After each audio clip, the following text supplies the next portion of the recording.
गण गण गणात बोते.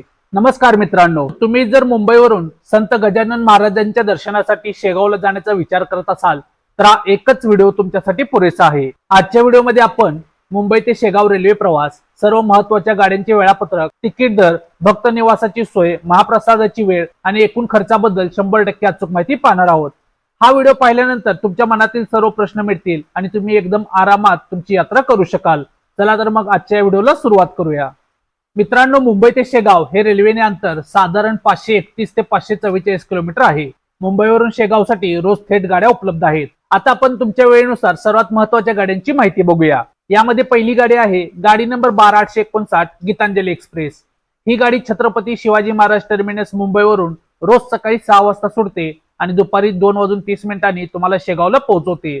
ज्यांना दिवसा प्रवास करायचा आहे त्यांच्यासाठी ही सर्वात बेस्ट ट्रेन आहे.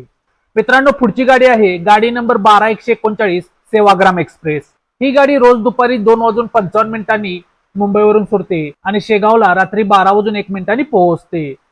मित्रांनो, आता तिसरी गाडी आहे विदर्भ एक्सप्रेस आणि या गाडीचा नंबर आहे 12105. ही गाडी छत्रपती शिवाजी महाराज टर्मिनस मुंबईवरून रोज संध्याकाळी 7:05 सुटते आणि शेगावला पहाटे 4:40 पोहोचते. रात्रीचा प्रवास करून सकाळी पोहोचण्यासाठी ही खूप सोयीची ट्रेन आहे.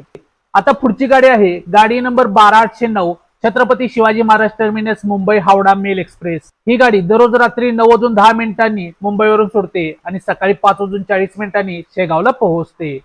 आता मित्रांनो, पुढची गाडी आहे Chhatrapati Shivaji Maharaj terminus Mumbai Amravati superfast express आणि या गाडीचा नंबर आहे 12111. ही गाडी रोज रात्री 8:50 छत्रपती शिवाजी महाराज टर्मिनस मुंबईवरून सुटते आणि सकाळी 5:18 तुम्हाला शेगावला पोहोचवते. मित्रांनो, आता वळूया तिकीट दरांच्याकडे. मुंबई ते शेगाव दरम्यान या गाडीचे तिकीट दर स्लीपर साठी 320 ते 360 रुपये दरम्यान आहेत. थर्ड एसी साठी 850 पासून 950 रुपये पर्यंत आहेत, तर सेकंड एसी साठी 1200 रुपये पासून 1350 रुपये पर्यंत आहेत. मित्रांनो, इथे एक गोष्ट लक्षात घ्या, वीकेंडला आणि सुट्ट्यांच्या दिवशी गर्दी जास्त असते, त्यामुळे किमान 1 ते 2 महिने आधीच IRCTC ॲपवरून तुमचे तिकीट कन्फर्म बुक करा. मित्रांनो, तुम्ही शेगाव रेल्वे स्टेशनवर उतरल्यानंतर मुख्य मंदिर तिथून अवघ्या 1.5 किलोमीटर अंतरावर आहे. स्टेशनच्या बाहेर येताच तुम्हाला संस्थांच्या मोफत बसेस किंवा स्थानिक ई रिक्षा मिळतात, ज्या अवघ्या 20 ते 30 रुपयामध्ये तुम्हाला मंदिरापर्यंत पोहोचवतात. मित्रांनो, आता बोलूया राहण्याच्या व्यवस्थेबद्दल. शेगावमध्ये राहण्यासाठी श्री गजानन महाराज संस्थांची व्यवस्था संपूर्ण भारतात 1 नंबर मानली जाते. संस्थांचे 3 मोठे संकुल आहेत. यामध्ये पहिला आहे विसावा संकुल. हे रेल्वे स्टेशनच्या सर्वात जवळ आहे. जर तुम्ही रात्री किंवा पहाटे उतरलात तर इथे जाणे सोयीचे पडेल. दुसरे आहे आनंद विहार आणि माऊली संकल. हे देखील उत्तम पर्याय आहेत. आता इथे एक महत्त्वाचा नियम लक्षात घ्या, संस्थांमध्ये रूम बुकिंग 100% ऑफलाईन होते. कोणतीही अधिकृत ऑनलाईन वेबसाईट किंवा ऍप रूम बुकिंग साठी उपलब्ध नाही, त्यामुळे ऑनलाईन फ्रॉड पासून सावध राहा.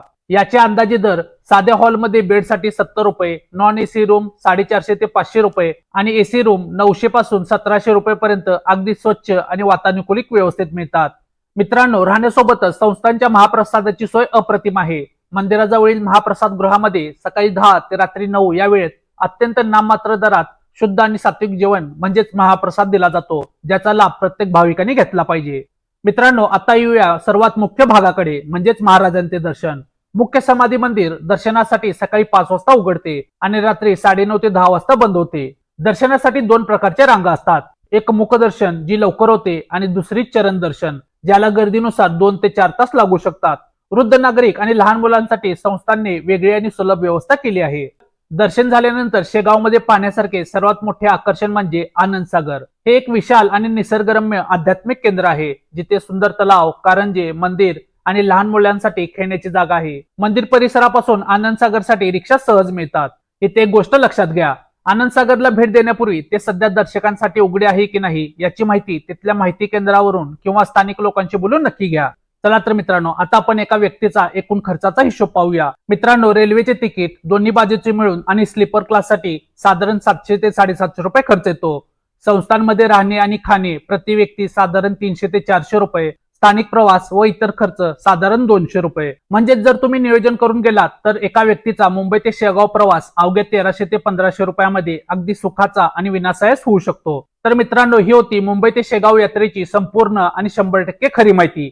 हा व्हिडिओ तुम्हाला कसा वाटला मला कमेंट करून नक्की सांगा. जर माहिती आवडली असेल तर व्हिडिओला आत्ताच लाईक करा तुमच्या फॅमिली ग्रुपवर शेअर करा आणि कमेंट बॉक्समध्ये गण गण गणात बोते लिहायला विसरू नका. चॅनलवर नवीन असाल तर चॅनलला नक्की सबस्क्राईब करा. भेटूया आपण पुढच्या व्हिडिओमध्ये. तोपर्यंत जय महाराष्ट्र.